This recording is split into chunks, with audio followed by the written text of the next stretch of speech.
Thank you, Mr. Chairman, and thank you all so much for being here and all you represent.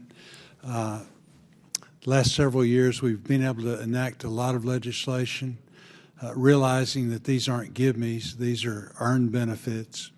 But we simply wouldn't have gotten that done without our veteran service organizations, and nobody does a better job than you all. So give yourselves a pat on the back, and we especially thank you. We also want to thank the auxiliaries. In the reality, we know who does all the work. My wife reminds me also that they're also not only the worker bees, the ones that get all the work done, they're also the brains many times. So we do appreciate them also. The Mission Act was essential for providing veterans with timely and quality health care. As I travel across Arkansas, particularly in rural areas, I've heard that care being referred and scheduled in the community care takes longer than before.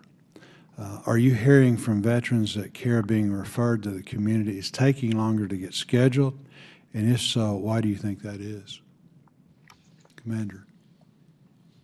Empirically, we find that the data show that access to health care times is actually doing quite well. However, anecdotally, we hear from our veterans who are concerned that they're not getting care in a timely manner.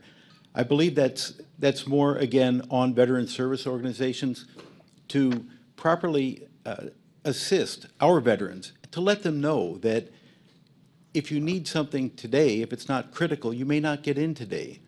But nonetheless, when you go through the VA system and you use the Mission Act, you are going to get care faster than if you went out into the private sector.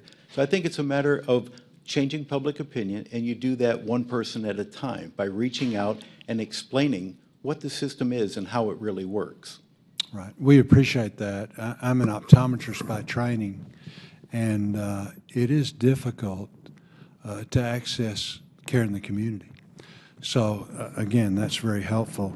One of the most common concerns I also hear from veterans in Arkansas is how long it takes the National Personnel Records Center in St. Louis to respond to requests from veterans for records.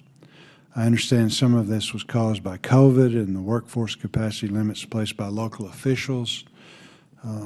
Have you heard also that this is an issue among your members, and how big of an issue has this become?